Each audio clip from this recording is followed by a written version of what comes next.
육대장. 신선한 양지, 건강한 대파, 오래 끓인 사골 육수. 육개장 한 그릇에 온 힘을 다하니까 건강하다.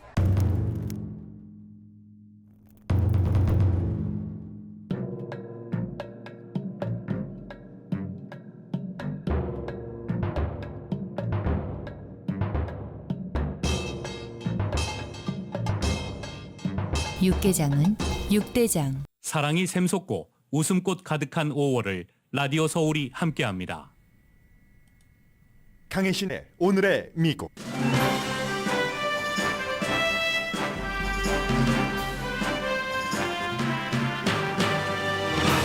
너무나도 아름다웠던 청춘 가정. 달라스 인근 아울렛몰에서 청천벽력 날벼락을 맞아 숨진 젊은 한인 가정의 엄마, 아빠, 3살짜리 아들, 그리고 엄마, 아빠, 동생을 그렇게 잃고 살아남은 6살 보이의 가정사입니다. 세계가 살아남은 윌리엄의 앞날을 걱정하면서 고펀드에 조의금을 입금하는 것으로 조의를 표합니다. 5만 달러가 목표였던 고펀드미에 현재 약 2만 5,600명이 기부를 해서 기부금이 135만 달러를 넘었습니다. 범인은 여성과 흑인에 대한 혐오로 가득 찬 소셜미디어에서 히틀러 찬양 등의 흔적을 남겼지만 수사당국은 아직 정확한 사건 동기에 대해서는 밝히지 않고 있습니다. 텍사스주 하원 소위원회가 반자동 소총을 사는 나이를 18살에서 21살로 올리는 안을 통과시켰습니다. 이 사건에 따른 통과입니다. 그러나 하원 전체에서는 통과시킬 확률이 없고 통과된다 해도 텍사스 주지사가 서명할 리도 없습니다. 19살 인턴에게 럼주 3잔 등을 마시게 하고 성관계를 가진 텍사스주 하원 의원이 제명투표를 하기 직전에 사임했습니다. 남침례교 목사 출신으로 가장 사회적으로 보수 정치인인 그는 사임하면서도 후회나 사과를 하지 않았고 가족과 많은 시간을 보내고 싶다고 말했습니다. 바이든 대통령은 오늘 양당 지도자 4명과 미국의 채무 상한선 올리기 협상을 합니다. 오늘 이 문제가 해결될 확률은 0%고 시나리오는 백악관 내부에서도 원치 않는 대통령의 행정명령까지 4가지입니다. 만일 부채 상한선이 해결되지 않으면 미국은 물론 세계 금융 시스템이 크게 흔들립니다. 부채 상한선 협상 첫 단계에서 주인공은 대통령과 공화당 하원 의장이지만 협상이 실패하면 주인공은 미치 매코넬 공화당 상원 원내대표가 되게 됩니다. 2011년 오바마 대통령과 공화당 하원 의장이 협상에 실패한 뒤 당시 부통령이었던 조 바이든과 미치 매코넬 그 당시에 원내대표가 했던 일이 올해에 반복될 가능성이 높습니다. 2023 퓰리처상은 상당히 국제적이고 상당히 로컬적입니다. 또 저널리즘 분야에서는 러시아의 우크라이나 침공을 보도한 매체와 신문의 영향력이 줄어드는 지금 로컬 뉴스를 보도한 매체가 수상한 게 눈에 띕니다. 로스앤젤레스 타임스도 2개 부문에서 수상했습니다.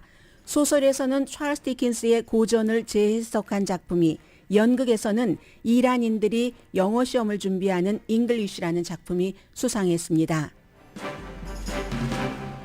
여러분 안녕하십니까? 오늘의 미국은 전체적으로 미국은 현재 이제 백악관에서 조 바이든 대통령과 공화당 2명, 민주당 2명, 상하원 대표들이 만나서 부채 상한선을 논의하기 때문에 전부 당연히 탑뉴스는 지금 백악관에서 백악관 출입 기자들이 그 이슈에 대해서 보도를 하고 있습니다. 저는 오늘 다른 방향으로 보도를 하겠습니다. 아마 미국의 어느 언론도 이 사건 자체를 백악관에서 오늘 진행될 채무상한선 협상안 다음으로 중요하게 보도는 하겠지만 한 가정을 중심으로 보도하진 않을 겁니다.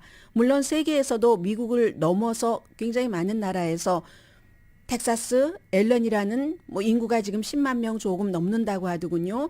그곳에서 일어난 대량 총격 사건으로 한인 가정 4명 가운데서 3명이 숨진 이 사건을 굉장히 많이 보도를 합니다. 정말 컴패션을 가지고 남아있는 6살 보이에게. 그런데 미국에서 이제 이 방송을 듣고 계시는 분들은 모두가 우리가 그 이민자들이 요즘에 가장 그 중요하게 떠오르고 있는 문제가 총기도 중요하게 떠오르는 1, 2, 3 가운데 하나잖아요. 그리고 이제 우리들의 삶의 터전이기 때문에 저는 이 내용을 맨 앞에 뒷부분에 도대체 범인이 어떤가, 총기 규제가 어떻고 텍사스에서는 어떤 것을 통과시키고 이런 건 뒤로 하겠습니다. 그냥 코리안 아메리칸 가정에 대해서 말씀을 드리겠습니다.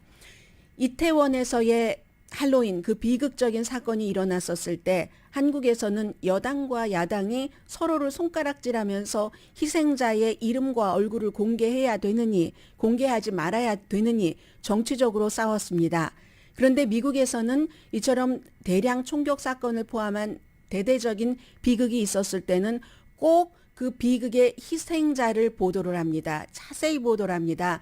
그 사람이 어떤 일을 했고 어떻게 살았고 하는 것을 전하면서 그들의 그 인생이 허망하게 간 것이 거기에 대한 조의의 표시일 수도 있고 살아온 좋았던 부분에 대한 어떤 축하하는 것일 수도 있습니다. 여러분들께 여쭤보겠습니다. 제가 저에게도 어제 물어봤는데 이런 사건이 있었을 때 미국에서 텔레비전에서 얼굴이 비춰지죠. 희생자의 얼굴과 이름 이런 것들이 쭉 비춰지면서 그럴 때 얼마나 그 공감을 하셨는가 그리고 이런 것들을 꼭 얘기를 해야 되는가라고 생각을 하셨던 분들이 많으셨을 것 같은데 저도 어제 이 뉴스를 접하면서 또 이제 오늘의 미국이 끝나고 나서도 계속 뉴스가 이어졌잖아요. 고펀드미에서 너무나도 너무나 아름다워서 더욱더 슬픈 이 4명 젊은 가족, 젊거나 어린 가족을 보면서 이래서 미국이 그동안 뉴스를 하는 저였는데도 어제 다시 절감을 한 겁니다.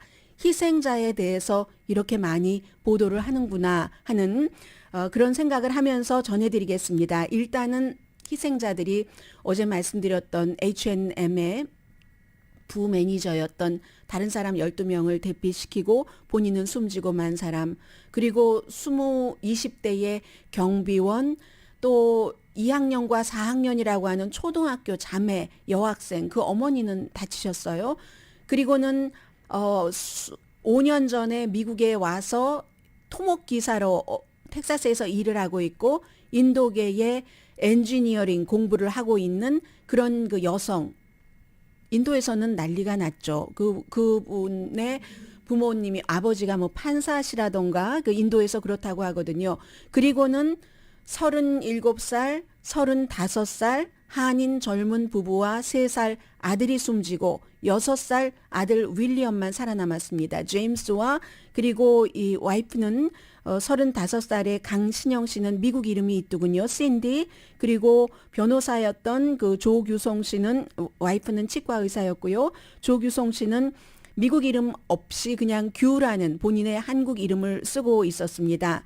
중환자실에서 다행히 윌리엄은 이제 일반 병동으로 옮겼는데 당연히 이제 그 달라스 그 지역의 영사관에서 모든 것을 알아서 하고 달라스 모닝뉴스 등과 인터뷰에서도 김명준 총영사가 여러 가지 인터뷰를 하는 것 봤습니다. 그런데 저는 여러분들께 미국에서 살고 있으면서 얼마나 많은 사람들이 지금 포르투갈 같은 데서도 고펀드미에 기부금을 보내고 또 그 조의를 표시를 하고 하거든요. 현재 제가 페이지 다시 한번 확인을 하면서 보겠습니다. 현재 레이티스트가 이 고펀드미에 그 사이에 더 늘어났군요. 136만 520달러가 5만 달러가 목표였는데 그만큼이 거쳤고 이건 제가 돈의 액수를 말씀드리려고 해서 말씀드리는 게 아니라 그만큼 많은 사람들이 조의를 표시할 수 있는 방법이 지금은 돈으로 기부하는 거잖아요. 26,600명이 기부를 했습니다.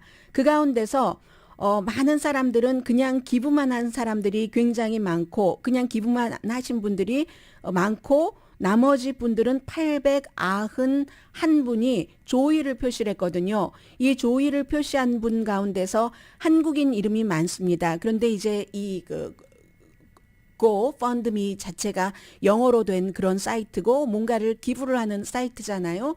그리고 해서 영어로 한국 분들도 거의 영어로 조의를 표시를 했습니다. 그래서 제가 대강 좀 읽어드리겠습니다. 뭐 외국 이름도 굉장히 많고요.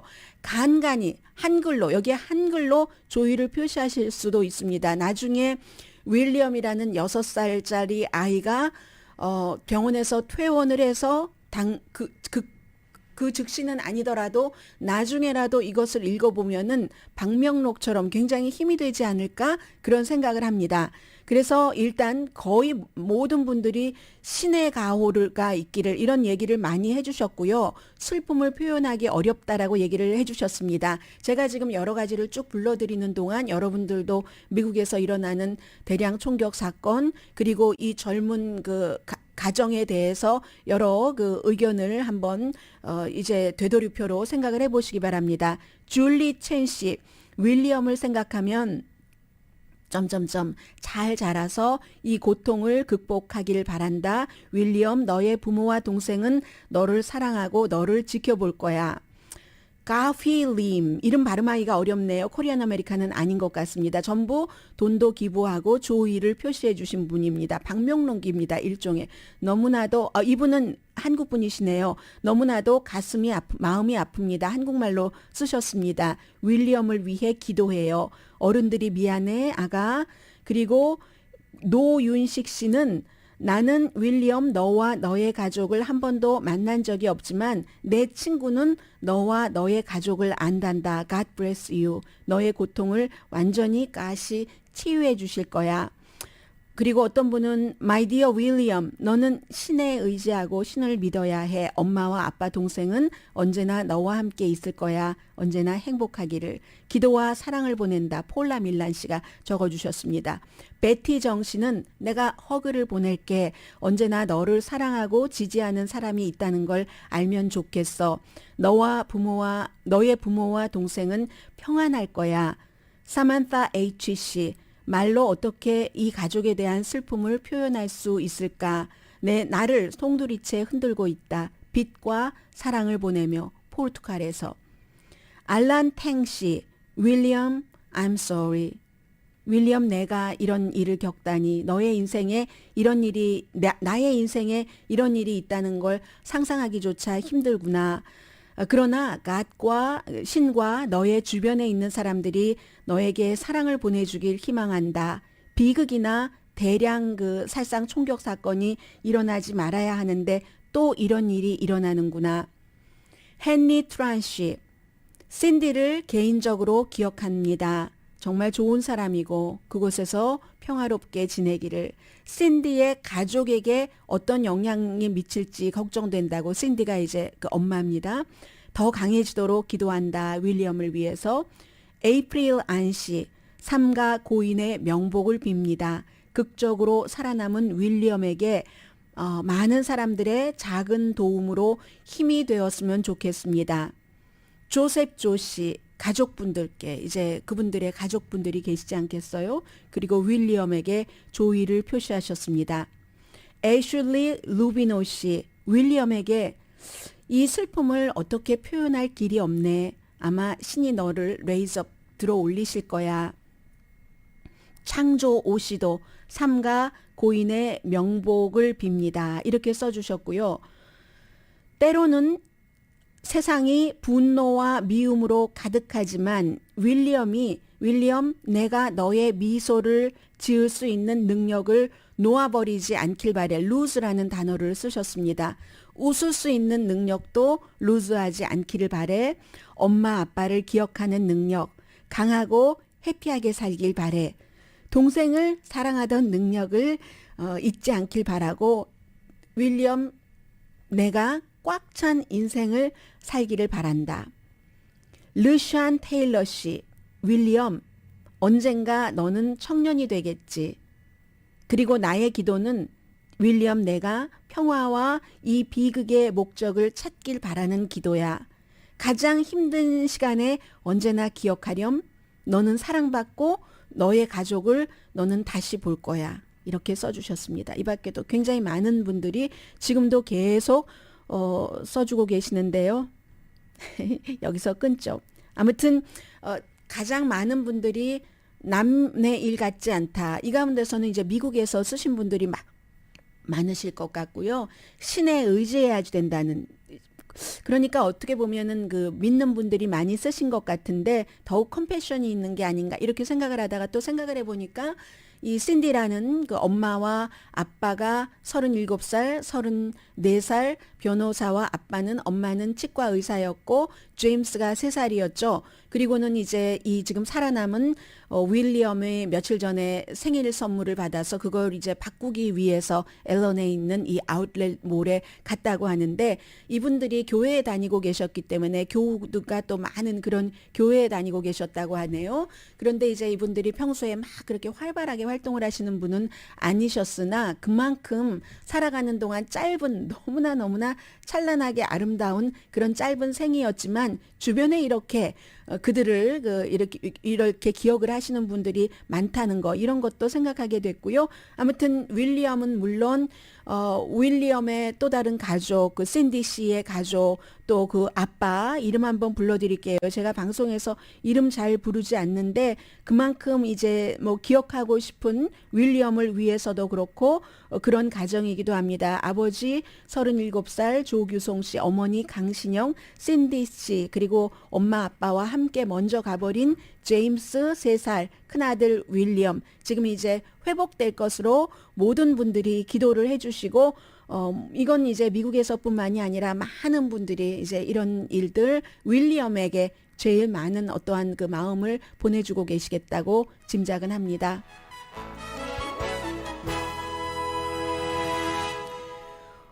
오늘의 미국은 신용의 상징 유한양행 건강식품과 누구나 젊어지는 얼굴 피부과학 셀리온, 이민법 가정법 전문 제인정 종합법률사무소, 재래식으로 직접 만든 검정콩 생순두부 수라원 순두부, 총 20억 달러 승소, 교통사고와 상해 전문 브라이언 타필라와 CG 변호사그룹, 당뇨 극복 캠페인에 여러분을 초대합니다. 당뇨와 싸우는 여러분의 든든한 지원 회사 GC 내추럴 공동 후원입니다.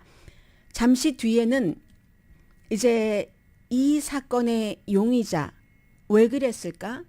앨런이라는 도시는 어떤 도시일까? 그야말로 총에 있어서는 뭐 준 수도와 마찬가지의 그런 도시랍니다. 그리고 심지어는 현장을 본 총을 사랑하는 오피서다. 본인을 그렇게 얘기를 한 전에 군인이었던 경찰이기도 했던 그런 분들도 이건 규제해야 된다는 얘기도 하고 텍사스에서 약간의 제스처를 취했지만 이건 그냥 보여주기 위한 제스처일 뿐입니다. 잠시 뒤에 전해드립니다.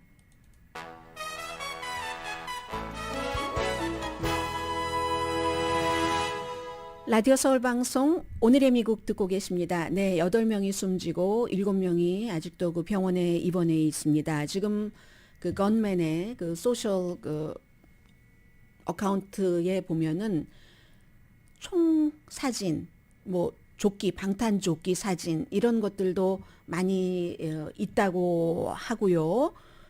그리고 33살의 모리시오 가르시아 소셜미디어, 여성과 흑인에 대한 증오가 가득 찬 소셜미디어가 있는데 OK.ru라는 데인데 여기에 보면은 그 여러 가지 히틀러를 찬양하고 신나치 웹사이트, 뭐 제가 신나치 웹사이트 이름은 말씀드리지 않겠습니다. 그런 신나치 웹사이트 이름도 언급이 됐고 그리고는 이제 RWDS라는 이 약자가 여러 가지를 뜻한다고 하네요. 요즘에는 미국의 뭐 우파이면서 신나치라고도 볼 수 있는 프라우드 보이스도 이 RWDS라는 약자를 쓰고 있는데 이 RWDS라는 이 약자가 이 건맨이 옷에 이렇게 패치로 붙이고 있었다는 거잖아요. 사건 당시에. 그런데 이제 이 프라우드 보이스 같은 경우는 그래서 그것을 뭐 나치의 비밀 경찰을 상징한다 이렇게도 해석을 하고 있고 그리고 그 아우구스토 그 피노체트 70년대 80년대 그 칠레의 그 독재자 왜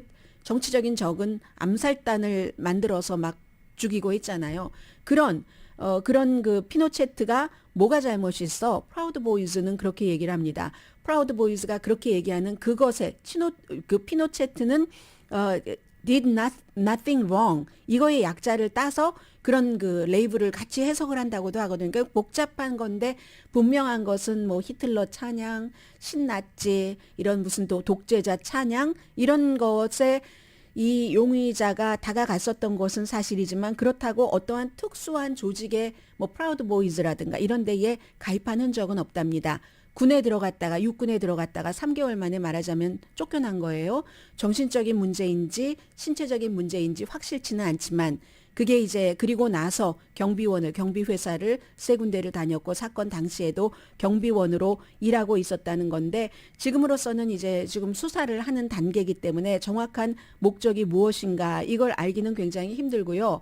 이 앨런이라는 곳이 달라스에서 한 20마일 정도 떨어졌다고 하는데 30년 전에는 인구가 2만 2천 명 미만이었답니다. 그런데 이제 지금은 그게 뭐 5배 이상 늘어나서 인구가 뭐 30년 동안 5배 늘어났다 하면 많이 늘어난 것으로 보죠.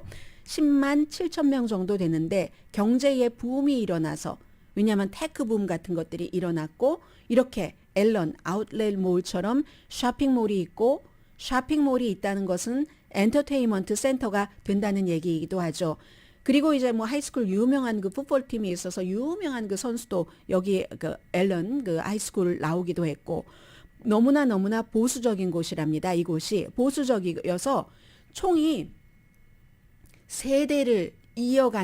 세대에서 세대를 이어가면서 뭐 물려주고 선물 주고 하는 전형적인 그러니까 아이덴티티가 되는 거예요. 얼마 전에도 이웃집에 가서 총으로 딱 쏘고 한 그 텍사스 지역도 마찬가지로 주말이면 맥주 한 잔 마시고 집들에 가서 집이 싸고 넓으니까 건평은 얼마 안 돼도 뭐 에이커 넘는 곳이 많으니까 뒤에 가서 막 사격 연습하고 거긴 그렇고 LA는 그거보다는 약간 도시이긴 하지만 댈러스라는 핫한 도시의 외곽이기는 하지만 그렇지만 굉장히 그 총기나 이런 모든 것이 보수적이랍니다. 앨런 고등학교가요.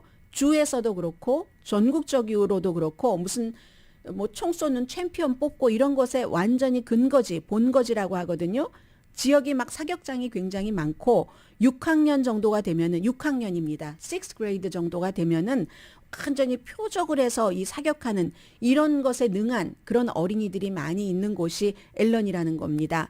그런데 최근에 이제 뭐 다른 사람에 대한 혐오, 미움 이런 것들을 뭐 이게 당당하다는 건 표현이 맞지 않죠? 아주 정말 무식하게 그렇게 표현하는 것이 보편화되고 나서 미국에서 지난 몇 년 사이에 한 5, 6년, 6, 7년 사이에 그런 것이 보편화되고 나서 총이 있는 곳에서 그 매너를 지키지 않고 막 총싸움을 하는 거잖아요. 4년 전에 앨런 시의회에서 큰 사격장을 만드는 이런 안건이 올라왔을 때 딱 한 명만이 반대를 했답니다. 그 시의원이 로렌 도홀티라는 시의원이었는데 당시에 그래서 그 다음에 바로 선거에서 졌죠.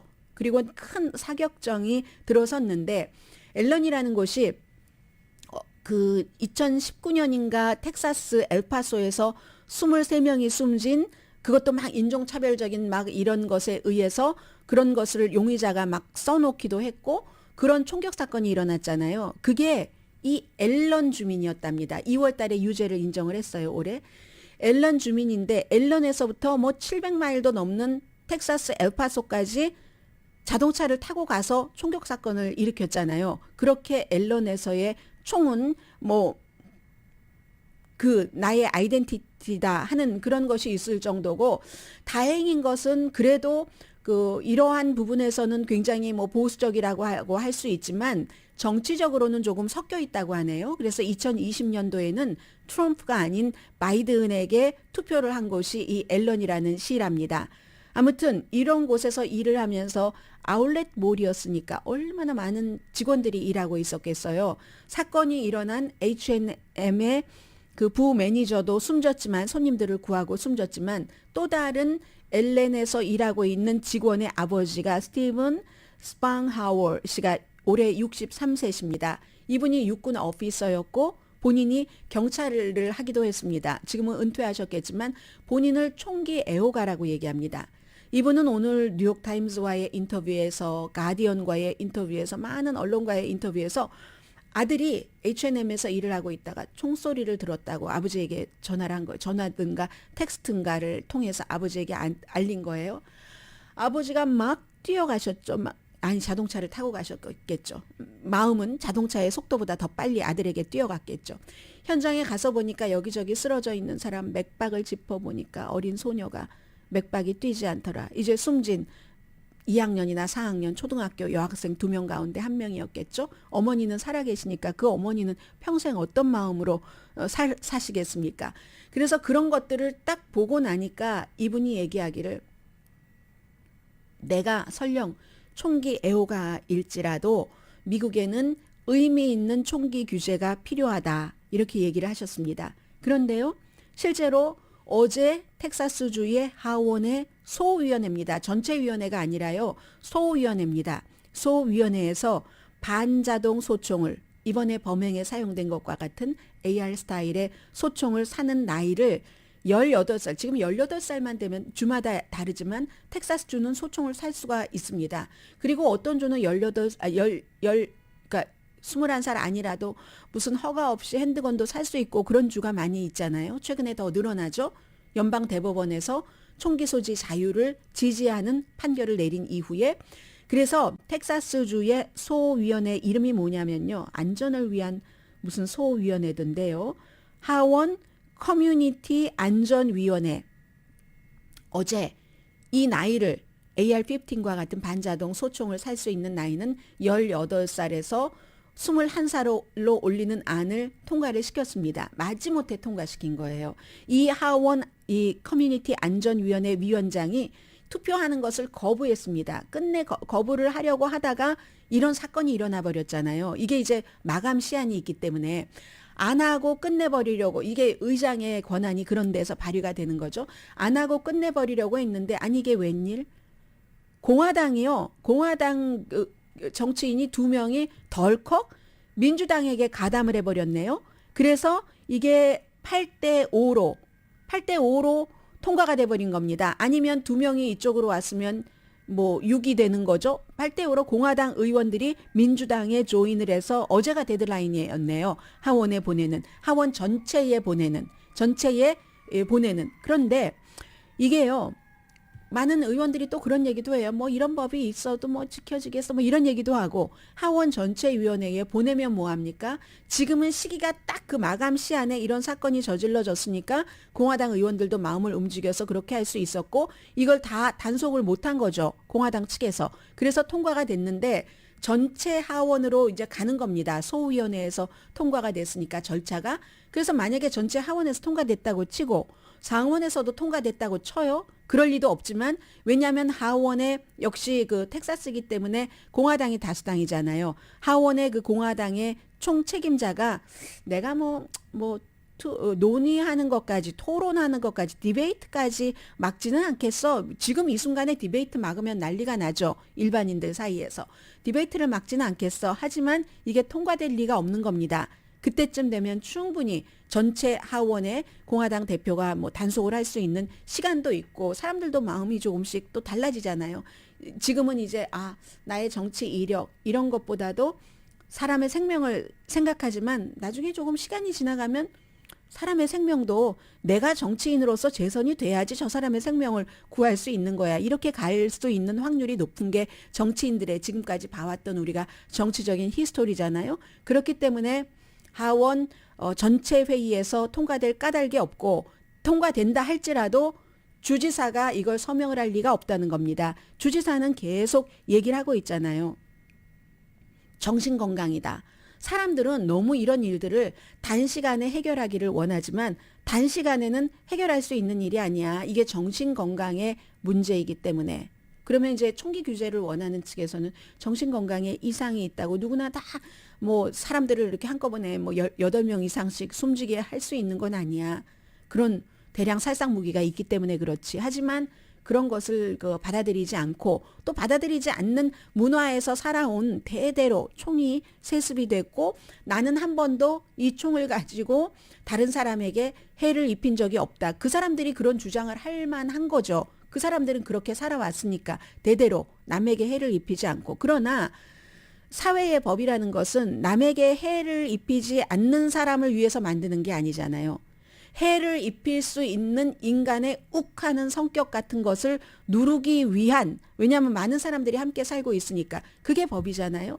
그게 지금 이게 통하기가 굉장히 힘들다는 얘기입니다. 대량 살상에 대해서 보겠습니다.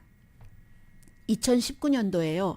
대량 살상 사건이 이때쯤 딱 이 시기에 지금 한국에서 보도되는 언론 가운데서는 올 들어서 미국이 뭐 총격 사건이 202건이 일어났다 이렇게 보도를 하는 경우가 많은데 202건만 일어났겠습니까? 인구가 뭐 3억 2천만에서 3천만 명 정도 되고 총이 그것보다 많은 4억 정 이상 되는데 하루에도 자살을 총으로 시도하는 사람이 얼마나 많을 것이며 원한이 있다고 막 총을 쏘는 사람이 얼마나 많을 것이며 그런 거 다 포함하는 거 아닙니다. 용의자 빼고 이번처럼 이번 사건 용의자까지 합치면 9명 숨졌습니다. 용의자 빼고 남이 쏜 총으로 숨지거나 다친 사람이 4명 이상일 때를 대량 살상이라고 하고 그러한 사건이 2019년도에 31건이었습니다. 2020년도에 21건이었습니다. 2021년 28건, 2022년 36건이었습니다. 어제까지 1월 1일부터 어제가 며칠이니까요. 5월 7일까지, 5월 8일까지. 그런데 2023년 그제까지네요. 5월 7일까지는 202건으로 늘어났습니다. 202건으로.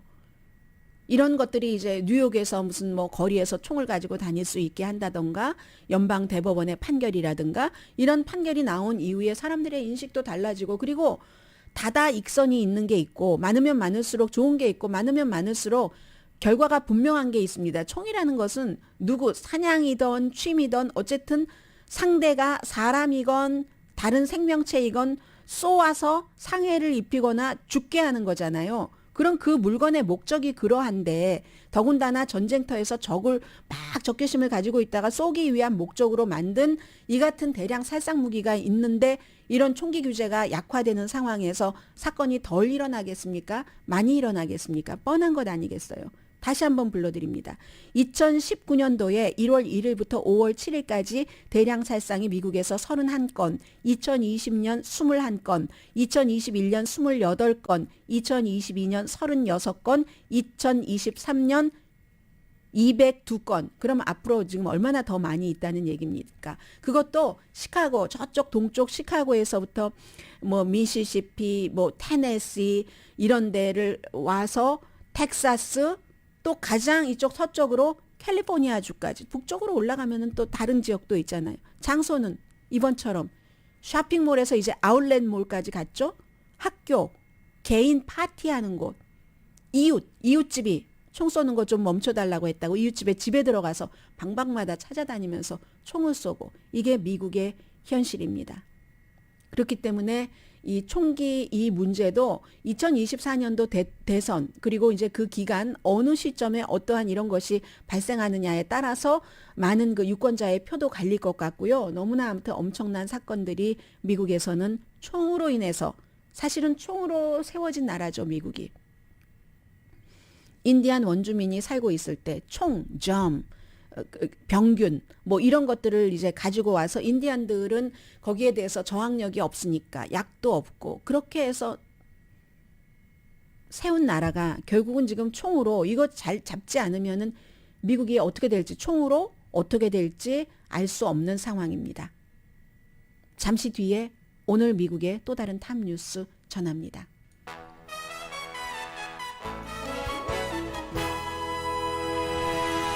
이 시간에는요, 지금부터 이제 언제 끝날지 모르는, 빨리 끝날 수도 있고, 늦게 끝날 수도 있고, 지리하게 계속 여러분들께서 단발적으로 듣게 되실 뉴스에 대해서 이제 기본적인 것부터 결론이 어떻게 날 수 있는가 시나리오까지 전해드리겠습니다.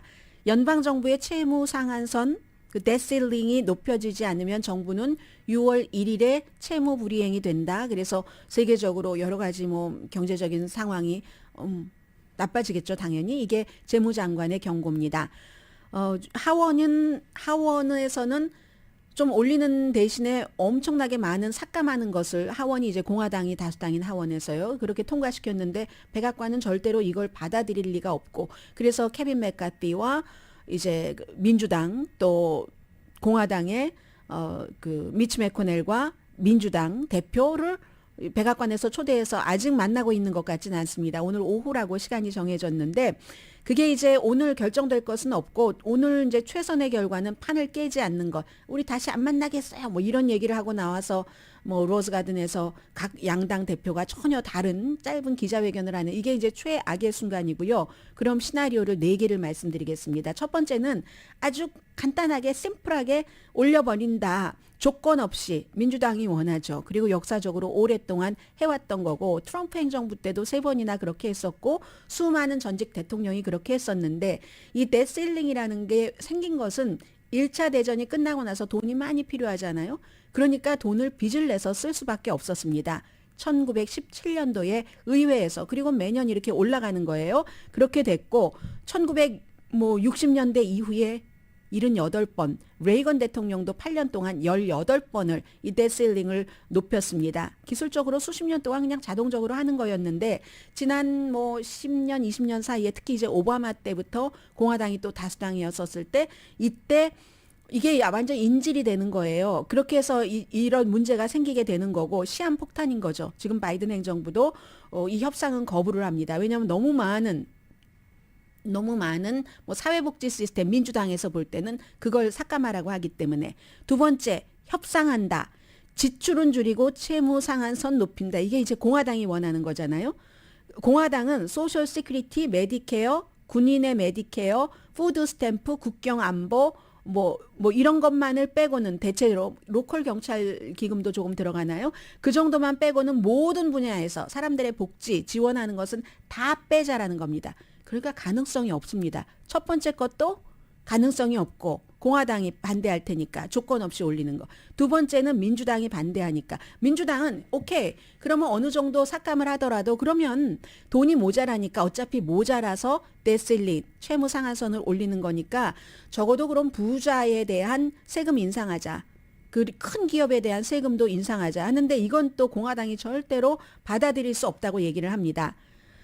그 부채를 줄이는 데는 다 동의를 하지만 그 방법에는 공통점이 없는 거예요. 그럼 세 번째, 이게 요즘 많이 얘기가 되고 있는 겁니다. 행정명령이라는 거, 대통령 행정명령. 협상이 되지 않으면 바이든 행정부가 지금까지 한 번도 해보지 않는 대통령의 행정명령을 발동을 해서 의회가 만들어 놓은 채무상한선이라는 1917년도에 그 법을 무시하고 그냥 한다는 겁니다. 아무도 원치 않아요. 왜냐하면 백악관도 원치 않습니다. 이거 해본 적이 없으니까 성공할 가능성이 있는지도 모르고 그리고 이걸 가만히 두겠습니까? 또 법으로 가고 연방 대법원까지 가고 하니까 검증되지 않은 데다가 막 이렇게 되니까 굉장히 힘들죠. 또 다른 더 이상한 그 방안도 하나 있긴 합니다. 뭐 동전을 찍어내는 거예요. 정부가 1조 달러짜리 코인을 찍어낸다던가 다 법원에 가야지 되는 일이기 때문에 투자가 입장에서 보면은 정말 황당할 일이죠. 그래도 제가 지금 말씀드리는 것보다는 나을 것이 이 세 번째 대통령이 행정명령을 뭐 발동을 하거나 코인을 찍어내거나 하는 거. 네 번째는요. 아무것도 안 되면 정부가 채무 불이행을 할 수밖에 없습니다. 그러면 아무것도 페이가 안 되는 거죠. 연방 프로그램, 공무원 봉급 뭐 등등등등 하고는 신용등급 낮아지고 무디스의 수석 경제 전문가 마크 잔디 씨가 이건 재정적인 아마겟돈이다. 재정적인 지구 최후의 날이다. 종말이다. 라고 얘기를 합니다. 수십 년 동안 이제 투자가들은 그래도 정부 빚은 어쨌든 정부가 갚잖아? 그러니까 누구한테 돈을 꿔줬어요. 그리고 이자도 받고 해요. 근데 안전해. 돈을 너무 잘 갚아요. 그 사람이? 그러면 계속 이렇게 해주잖아요. 그런데 만약에 이게 안 된다면 투자가들이 어떻게 되겠습니까? 국내외. 완전히 미국에 대한 신뢰도는 사라지고 재정 시스템 엉켜서 재정 시스템이 엉키면 이때야말로 그야말로 월스트리트에서 메인스트리트까지 일반 보통 사람 생활까지 확 세계까지 망가뜨리게 되는 거죠. 그래서요. 여기서 이제 그 하원이 그래서 중요합니다. 돈 같은 걸 다루는데 먼저 시작을 하는 거예요. 미치 매코넬 공화당 상원 원내대표는 저는 케빈 메카피를 존중합니다. 알아서 하시겠죠라고 얘기를 하지만 이게 2011년도 본인과 바이든이 했던 것을 똑같이 해야 될지도 모릅니다. 만약에 케빈 메카피와 백악관이 이걸 협상을 하지 않으면은 바이든이 과거에 그 당시에 이제 그 존 베이너라는 공화당의 하원 의장이 있었을 때예요. 2011년도 울보 하원 의장 그때 해보려고 했습니다. 존 베이너가 이 백악관과 서로 절충을 해서 민주당 안과 공화당 안을 절충을 해서 해보려고 했는데 공화당에서 프리덤 코커스가 결사 반대를 해서 못했습니다. 그래서 존 베이너가 나중에 내가 프리덤 코커스 때문에 이 하원 의장 못 해먹겠다 고 사임했잖아요. 이번에도 케빈 맥카티도 프리덤 코커스가 안 해준다 하다가 결국은 합의를 해서 하원 의장이 됐잖아요. 그래서 이번에도 이 프리덤 코커스가 뭐 사회복지 시스템 주면 안 돼 하면은 케빈 맥카티는 하기가 참 힘든 거예요. 그런데 그 당시에도 아주 복잡한 과정을 거쳐서 오바마가 실패를 했어요. 그 존 베이너 공화당 하원 의장과 그 당시에 백인인 남자 본인보다 나이도 많고 그게 약점이었잖아요. 오바마에게는 백인도 아니고 나이도 어리고. 조 바이든에게 딱 넘깁니다. 조 바이든이 나이는 똑같아요. 미치 매코넬. 그때도 미치 매코넬이 16년 공화당의 그 상원 대표를 하고 있었으니까 대표였습니다. 어떻게 해서 둘이 협의를 했습니다. 나이는 같고 바이든이 당시에 13년을 더 일을 했어요. 정치인으로서 이 미치 매코넬보다. 그런데 미치 매코넬이 왜 이걸 들어줬는가? 이거 안 들어줘서 연방정부 문 닫고 하면은 다음에 있을 선거에서 공화당이 의석을 많이 잃어버릴 것 같은 거예요. 그럼 본인의 권력이 줄어들잖아요. 해서 극적으로 막 비밀 통로를 통해서 왔다 갔다 하면서 합의를 했죠. 이번에도 미치 매코넬이 하고 싶진 않겠지만 이렇게 할지도 모르겠다. 이 케빈 맥카티가 하지 않는다면 그게 이제 지금 마지막의 시나리오인 것 같습니다. 그래서 아직까지는 해결 방안이 있기는 있고 이게 안 되면 큰일인 거예요. 그래서 오늘만 이렇게 좀 자세히 말씀드리고 그 다음부터는 조금 레이티스트 정도 말씀을 드리려고 합니다.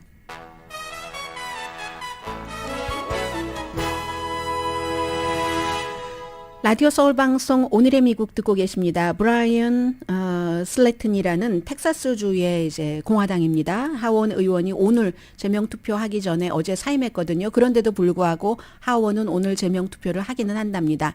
제명 투표를 하는 이유는 45살의 남침례교 목사 출신의 가장 사회적으로 보수적인 낙태하는 사람 사형시켜야지 된다고 하는 이 하원 의원이 4월 달에 19살 인턴에게 자신의 어스틴에 있는 콘도미니엄에서 아주 큰 잔으로 럼주를 3잔을 마시게 하고 무방비 섹스를 했고 다음날 이 인턴은 무슨 뭐 플랜 B 낙태약을 먹었어야지 됐고 그 이후로 이 인턴에게 말하면은 안 된다고 위협을 했다. 이게 이제 조사단이 조사를 한 결과입니다. 그리고 공화당조차도 제명시키려고 하니까 어제 사임을 했는데 사임하면서 아무에게도 사과하지 않았고 단지 가족과 함께 시간을 보내기 위해서 뭐 사과한다. 이 부분에 대해서 전혀 말을 하지 않고 그렇게 얘기를 했습니다. 그런데 법에 따라서 이제 텍사스의 주지사가 새로운 선거를 하라고 하겠죠. 그 선거를 끝내서 새로운 사람이 나오기 전에는 이 사람이 현직 의원이기 때문에 하원에서는 제명투표는 한답니다. 그리고 이 제명투표를 하는 것을 주도하는 정치인들도 공화당이고 주도를 하는 위원장도 공화당이라는 것 말씀을 드립니다. 시간이 많이 없어서 뭘 말씀드리나요? 뭐 짧게 말씀드리죠.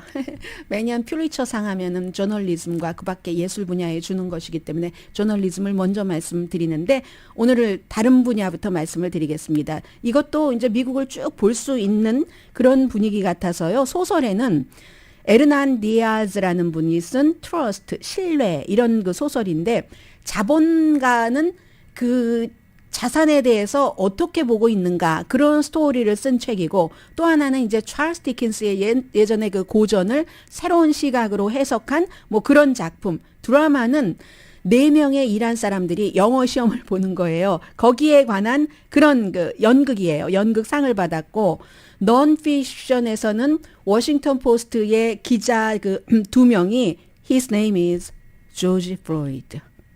목졸림 당한 그리고 저널리즘은 뭐 AP통신, 뉴욕타임즈 언제나처럼 많이 받았고 특히 올해는 우크라이나 사태 지금 푸틴 보이네요. 푸틴이 어제 전승 기념일 얘기하는데 구호를 외치는데 무서워서 혼났습니다. 그리고 로컬 뉴스 같은 것도 그 뭐 엘라바마에서 발행되는 신문 같은 것들도 상을 많이 받아서 국제적인 것과 로컬적인 것이 조금 합쳐졌다. 어제 그런 분위기도 들었고요. 그밖에 월스트리트저널은 재정 분야, 워싱턴 포스트는 또 다른 분야에서 그리고 잡지 뉴욕은 이 비평 분야에서 이런 상을 받았는데 이렇게 보면은 뉴스와 굉장히 많은 것들이 연결이 된다 하는 그런 느낌이었습니다.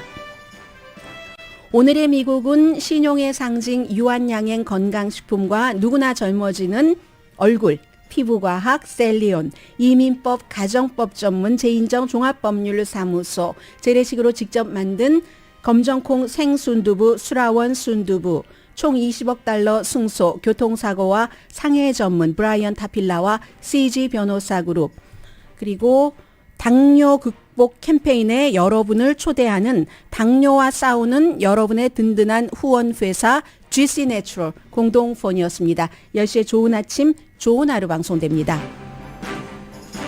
네, 방송하는 내내 제 마음속에도 그 아이템에 집중을 해야지 되는데 이 가족에게 자꾸 신경이 쓰여서요.